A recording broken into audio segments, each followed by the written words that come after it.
Hello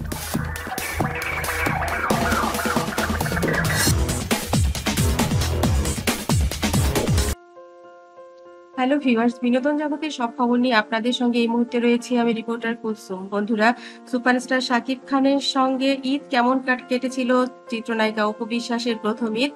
বলেছিল খুব বাজে, কিন্তু কেন খুব বাজে কেটেছিল আর 18 বছর পরে ঈদ নাকি খুব চমৎকার কেটেছে, তার নিজের মুখ থেকে শোনা যাক। চলুন। খুবই বাজে একটা এক্সপেরিয়েন্স, যদিও বেশ কয়েকটাকে আমার বলা হয়েছে, বাট ফার্স্ট টাইম সেটা হচ্ছে আমার প্রথম ঈদ যেটা ছিল, সেই ঈদে শাকিব আসলে খিচুড়ি অনেক পছন্দ করে। আর ওর খিচুড়িটা একটু নরম হলে খুবই ভালো হয়, আর ওর মাঝে যদি একটু ভেজিটেবল থাকে তাহলে তো আরো ভালো। তো ঈদের দিনে তো আসলে খিচুড়িতে ভেজিটেবল দিলে ভালো লাগবে না, কারণ যে ইনগ্রেডিয়েন্টসগুলো রান্না করা হয় তার সাথে আসলে খিচুড়িটা নর্মাল করলেই ভালো। রাইট, মানে তখন ভেজিটেবলটা যায় না। হ্যাঁ, বাট ওর পছন্দ। ওই জায়গা থেকে মানে আমি একটু খুব ভাবসাব নিচ্ছি যে শ্বশুর বাড়িতে নাকি রান্না করলে ভালো, তাদের খুব মন পাওয়া যায়, ভালোবাসা পাওয়া যায়, তো এই ফিলটা মাথায় আছে। তখন তো আমি বললাম না, অনেকটাই ছোট, প্রথম ঈদ। তো আমাকে ওই আমার ছিল যে আমার ফুফাতো যে হচ্ছে গিয়ে বড় ভাই ছিল, মানে আমার শ্বশুর বাড়ির ফুফাতো বড় ভাই তানভীর ভাই, ভাবিও ছিল, কেয়া ভাবি। তো আমি আর কেয়া ভাবি, তো কেয়া ভাবি অলমোস্ট তখন অনেকটাই নতুন, যদিও ওনার নতুন মানে কি, ওনার বেবি মাত্র 3 বছর। তো ভাবিকে বললাম, ভাবি আমি রান্না করব। তো ভাবি বলে হ্যাঁ করো। বললাম ভাবি আমি তো ভয় পাচ্ছি সবকিছু বলতে, তো কি করা যায়? তো ভাই বলছে আচ্ছা আমি তোমাকে হেল্প করবো। তবে আচ্ছা ঠিক আছে ভাবি। তো ওইখানে প্রায় মোটামুটি 20 থেকে 25 জন মানুষের খাবারের একটা তৈরি ছিল, কারণ ঈদের দিন আসলে সাকিবের চাচাতো ভাইরা, তারপরে ওর সকল লোকেরাই বাসায় আসা যাওয়া করতেই থাকে। আর এটা একটা আমার জানার ব্যাপার রয়েছে, মানে শাকিব খান কি নরমালি হচ্ছে খুবই ফ্যামিলি গ্যাদারিং এন্ড এভরিথিং পছন্দ করেন, মানে সবাইকে নিয়ে একসাথে বসবে, ওর ভালোবাসার মানুষ হচ্ছে ইম্পর্টেন্ট, ভালোবাসার মানুষ ওর বোন। ওর বোন, এবং ওর বোনকে কি বলবে, ওর বোন সেটা নিয়ে মন খারাপ করার পরে আবার সেটাকে মানাবে। মানে সাকিবের ভালোবাসার মানুষ অবশ্যই ওর বোন, ওর ছোট বোন মনি। মনিকে হচ্ছে গিয়ে খুবই পছন্দ করে, মানে লাইক সন্তান আর কি। হ্যাঁ, মানে মনির বিয়ের পর তো এমন ছিল যে আমি লাইফে একটা ভাই, যদিও আমি শুনেছি, আমি দেখিনি, কারণ মনির বিয়ের এবং ফারহান হওয়ার পরে আমার বিয়ে হয়েছে।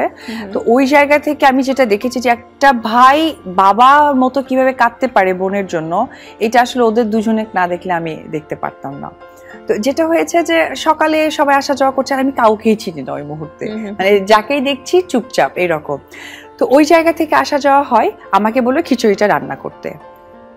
তা আমি বললাম আচ্ছা ঠিক আছে, আমি প্রস্তুতি নিচ্ছি। তো মাঝে মাঝে একটু মাকে ফোন করছি, মা খিচুড়ি রান্না করতে কি হয়? তো আমাদের একটু হিন্দু স্টাইলের খিচুড়ি হয়, এটা একটু ডিফারেন্ট, এটা অনেকেই বুঝতে পারছে। আমাদের খিচুড়ি রান্নার পর আবার বাগার দিতে হয়, তো এটা তো আর ওইভাবে করলে হবে না। তো মা ওইভাবে, আমি মা ওইভাবে না, আবার বলতেও ভয় লাগছে যে এইভাবে বলবো ঈদের দিন।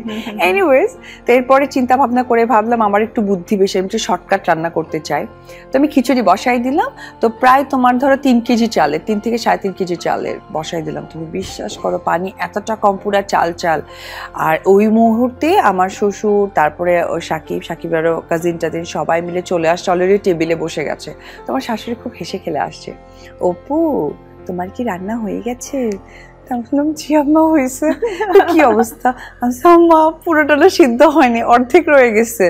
পরে হলুদ যে তুমি এত পরিমাণ দিয়ে ফেলছি, পুরো একটা ঘ্রাণ আসছে বাজে বাজে, মানে হলুদ বেশি পড়ে গেছে, আমি বুঝে উঠতে পারিনি, বেশি হয়ে গেছে, এবং কষানোটা সম্ভবত একটু কিছুই করিনি, আমি মিলে ঝুলে বসাই দিয়েছি।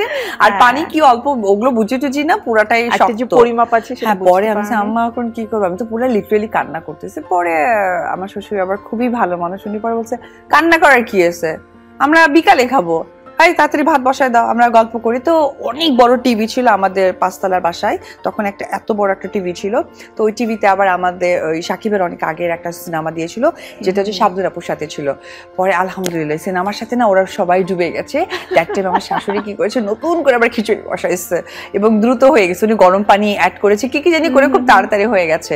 তো ওটা আমার খুব ব্যাড এক্সপিরিয়েন্স ছিল, এবং কান্না থামাতে পারিনি বিকাল অব্দি।